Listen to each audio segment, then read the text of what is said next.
Hi everyone, my name is Nour and I'm here today on behalf of Menstrual Rights Global. I am a volunteer and a member of the Healthcare Workers Force and Advocacy team. My background is in nursing and I also have a master's in public health. So, Menstrual Rights Global, previously known as Pandemic Periods, was founded in 2020. It was started as a response to the lack of menstrual health coverage during the COVID-19 pandemic.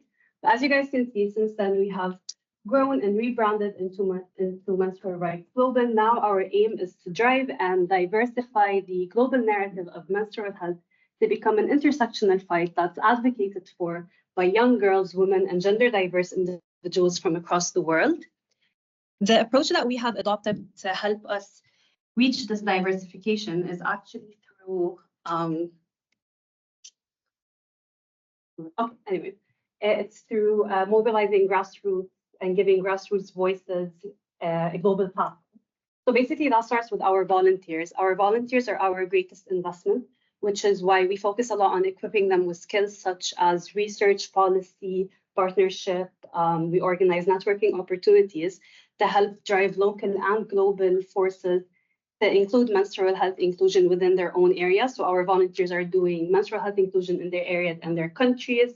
We believe that when we have this much of a local effort, we're able to unify the argument for menstrual health inclusion, and we're able to destigmatize menstrual health before we go on and we call for a global, wider collective effort.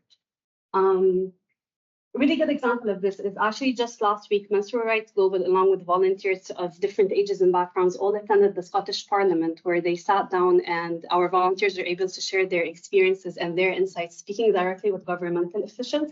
They were specifically discussing the future of menstruation in Scotland. Even in previous years, our volunteers have led campaigns and they have created advocacy tools in different languages to help call for this menstrual health inclusion. We also believe that, I can get my slides to work.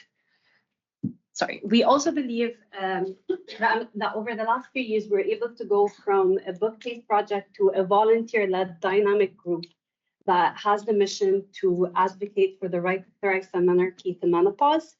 And even though this is a rather bold mission, we believe that with an effort that is collective, that is multicultural, we're able to achieve it. We also believe that menstrual health is the gateway to sexual and reproductive rights. We do not look at menstrual health as an isolated issue. Instead, we think of it more as an intersectional approach that is affecting education, gender-based violence, and even the workforce.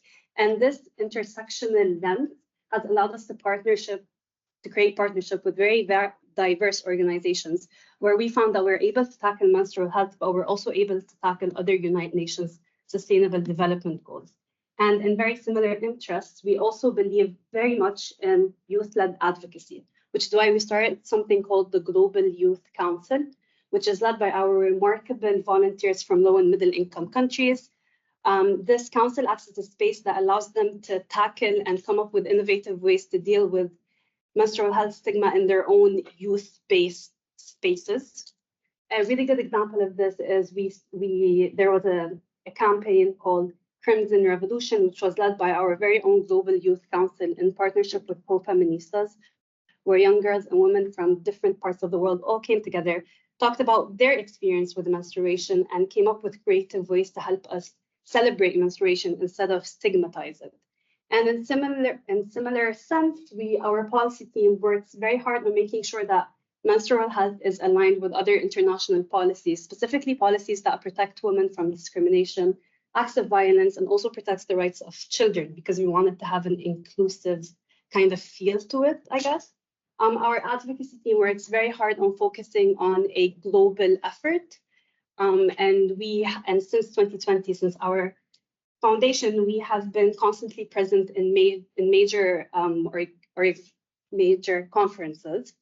A very important one was actually the United Nations 78th General Assembly, where we were able to come up with a workshop in partnership with UNCEDAW.